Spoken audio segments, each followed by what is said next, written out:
हमने गांव के सम्मानित लोग, गांव के प्रधान, गांव के पूर्व बीडीसी, क्षेत्र पंचायत सदस्य, उनके बीच में उसे बुलाया। हमने पूछा, मगर भाई हमें अपनी लड़की की इन्फॉर्मेशन मिल गई और हमारी लड़की ने ये बताया है कि तू उसे लेकर भाग गया था और बेच दी। अब तू बता तेरी गलती है या नहीं है। उस लड़के ने हाथ जोड़कर अपराध स्वीकार किया, बेचना स्वीकार किया, रेप भी स्वीकार किया, लेकिन स्थानीय पुलिस ने कोई कोऑपरेट नहीं किया। वर्तमान की जो कंडीशन है वो ये है कि वो लड़का उस पंचायत के बाद फरार है। तो हम ये बताओ कि अगर वो दोषी नहीं है तो फरार क्यों है, और अगर लड़की गायब थी तो वो रिपोर्ट दर्ज क्यों नहीं है, और अगर रिपोर्ट दर्ज है तो कार्रवाई क्यों नहीं है। ये सवाल कहीं ना कहीं प्रशासन ही तो इसका जवाब देगा।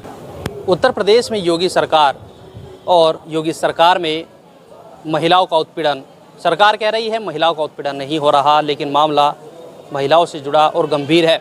क्योंकि 2020 3 साल पहले एक महिला को बहला फुसला कर उसको घर से ले जाया जाता है और फिर होता है उसके साथ यौन शोषण। भगीरथ सेना के लोग हमारे साथ मौजूद हैं, इनसे बात करते हैं। क्या पूरा मामला है, बताएं, नाम बताएं। मेरा नाम सोनू सैनी है, भागीरथ सेना फाउंडर मेंबर। सोनू जी, क्या मामला है जो 3 साल पहले का आप बता रहे हैं और आज 3 साल बाद पता लग रहा है? देखिए सर, ये मामला जो है, पूरी घटना मैं आपको तथ्य सहित बता दूं। 3 साल पहले एक थाना बड़गांव के गांव खुदाबख्शपुर में प्रीति नाम की लड़की है, हमारे साथ ही आई हुई है, पीड़ित है। 3 साल पहले इसी के गांव का एक लड़का ऐसे लेके जाता है शादी का झांसा दे के कि मैं तुमसे शादी करूंगा, तुम बालिग होगे, मेरे साथ चलो। ये उसे बहला फुसला के उसकी बातों में आके उसके साथ चली गई। जाने के बाद वो इस लड़की को अपने मामा के यहाँ ले गया, मामा के लड़के के यहाँ से लक्सर के पास। वहाँ से इसे 20-25 दिन रखी, वहाँ इसका यौन शोषण किया गया। उसके बाद इसे शादी का झांसा देता रहा। इसके बाद इसे ले गए हरियाणा में, वहाँ भी यौन शोषण हुआ, लेकिन इससे शादी नहीं की। उसके बाद इसे उसने वहाँ पर बेच दी। जो इस लड़की के द्वारा जो बयान दिया गया है उस हिसाब से इसे बेच दिया गया। या लड़की जैसे जिसे इसे बेची या किसी के कमरे पर छोड़ दी या वहाँ से छुटा के ट्रेन में बैठ के मुजफ्फरनगर उतर गई, क्योंकि इतनी वो थी नहीं कि भैया स्टेशन कौन सी ट्रेन थी किस्मत थी। ये मुजफ्फरनगर स्टेशन पर उतर गई, वहाँ रोती हुई मिली। इसे थोड़ा कोऑपरेट किया, कोई दतियाना का कोई लड़का था, उसने इसे थोड़ा कोऑपरेट किया, भाई बहन, मेरी बहन तू कैसे रो रही, क्या बात होगी। इसने उसे पूरा घटनाक्रम इसे बताया गया लड़के को इसके द्वारा। अब इस लड़की को थोड़ा सा कोऑपरेट किया तो इसने अपनी पूरी घटनाक्रम को पूरे तथ्यों के साथ थाना बड़गांव को 24 जुलाई में भी 10-15 दिन पहले थाना बड़गांव को सूचित किया कि मेरे साथ ये घटना हुई थी। पूरे आंकड़े पेश किए, पूरे तथ्य पेश किए, गुमशुदगी भी इसकी दर्ज है वहाँ पर। किंतु यहाँ की जो स्थानीय शासन प्रशासन है उन्होंने इसमें कोई कार्रवाई नहीं की, जो दुख का विषय है हमारे लिए। अच्छा, बता रहे कि भाई जब ये लड़की यहाँ से गायब हुई थी, थाने में तहरीर दी गई थी, तो 3 साल का इतना गैप, क्या इसमें कोई बीच में पुलिस ने कोई छानबीन नहीं करी, कोई पता नहीं लगाने की कोशिश करी? देखिए, पुलिस की कार्यशैली पे यही तो सवाल है। एक पूरा मानव, एक व्यक्ति गायब है और उसकी गुमशुदगी थाने में है और पुलिस ये नहीं देख रही कि वो लड़का या वो लड़की कहाँ है। और गुमशुदगी की तहरीर हमारे पास प्रमाण है सारे, हम सारी मीडिया को देंगे आज, सारे तथ्य हैं हमारे पास। हम थाने में लगातार सूचना लेते रहे कि भाई हमारी लड़की कहीं मिली क्या। पुलिस ने कहा जांच जारी है। जब भी थाने में गए 3 साल लगातार हो गए, जांच जारी है। वो लड़की खुद हमें उसकी लोकेशन मिली कि भाई आपकी लड़की वहाँ है। जब हमने लड़की से बात की तो लड़की ने बताया कि मेरे मतलब गायब होने के बाद या मेरे भाग जाने की वजह से एक तो मेरा सामाजिक छवि नुकसान हो गई थी, प्लस दूसरा मेरे भागने के गम में मेरी माँ मर गई थी, इसलिए मैं गांव में आने की वो नहीं रही थी मेरी इच्छा। और जो मेरे साथ जो घटनाक्रम हुआ, जो मेरा शोषण हुआ, उसकी कहानी इतनी दर्द भरी है कि इस एसएसपी साहब ने तुरंत इससे बात की और तुरंत सीओ साहब को लिख कर दिया कि इसमें ठोस कार्रवाई की जाए तथ्यों के आधार पर।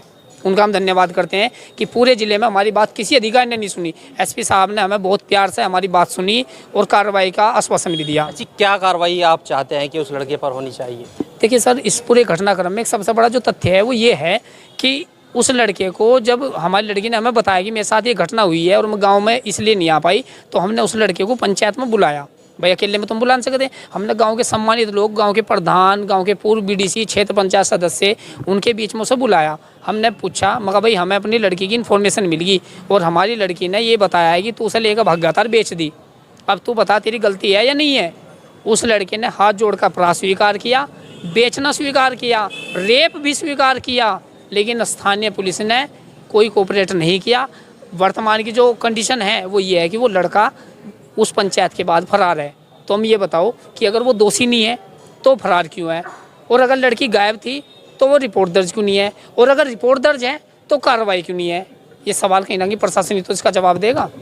देखिए सवाल बहुत सारे हैं क्योंकि एक लड़की 3 साल बाद मिलती है और 3 साल पहले जो गायब हो जाती है और उसके साथ जो घटना घटती है उनसे ही जानते हैं। तो आप 3 साल पहले बता रहे हैं घर से चली गई थी, कौन लड़का था वो, क्या नाम था उसका और कैसे कैसे आपको बहला फुसला कर ले? सर वो अंकुश नाम लड़का है, पिता का नाम विक्रम है। तो मुझको करीबन रात के 12 बजे घर से ले गया और वहाँ हमारे वहाँ पे एक कंटा पड़ता है, वहाँ पे मुझको वो ले गया और वहाँ पे उसने अपने मम्मा का लड़का बुला रखा था। तो उसने उस अपने मम्मा के लड़के के साथ मुझको भेज दिया और वो मुझको लेकर अपने घर चला गया। और सर वहाँ अंकुश फ़ोन भी करता था, कहता था कि मैं पैसे लेकर आऊँ, कोर्ट मैरिज करूँगा। और वहाँ करीबन वो 4 बार आया, उसने मेरे साथ गलत संबंध भी बनाए सर। और करीबन फिर 25 दिन बाद मुझको वहाँ से सोनीपत ले गया और सर सोनीपत में उसने मेरे को 8 दिन रखा। वहाँ पे 3-4 बार लड़के लेकर आया, जैसे वो कहता था, धमकियाँ देता था सर मैंने ऐसा किया। वो कहता था कि सर मैं तुम्हारे भाइयों को मार दूंगा, भतीजों को मार दूंगा, और जैसा मैं कहता हूँ ऐसा कर। सर मुझे ऐसा करना पड़ा। हाँ सर यही तो है सर, मेरे ला लड़के लेके आता था तो सर उनको मुझको बेचता था, मुझे धमकी देता था कि जैसा मैं कह रहा ऐसा कर, अन्य मैं तुम्हारे भाई को मार दूंगा, भाई भतीजे को मार दूंगा। सर वहाँ पे मुझको बेचने के लिए लड़के लाता था।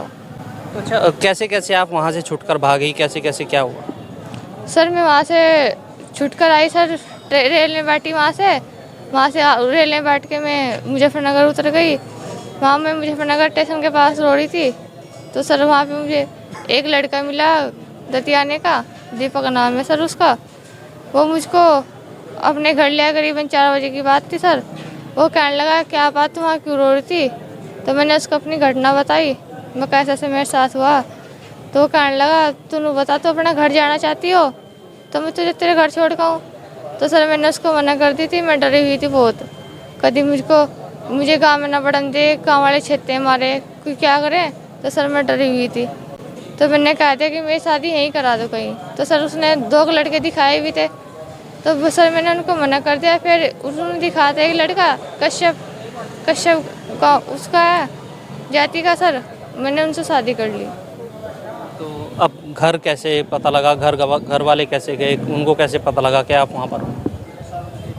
सर वो भाई मेरे उसका काम करता है ना मीटिंग का, वो लोन लाने का, तो मेरे भाई ने ब्रांच खोल रखी है, मैंने लोन उठा रखी है। तो सर उसमें मेरे भाई ने मेरे फ़ोटो देखे, तो जैसे उन्होंने गांव में पता किया, गाँव वालों ने मेरे बारे में बताया, तो तब जाके मेरे भाई मेरे घर आए, तो मैंने उनको अपने बारे में ऐसे बताया।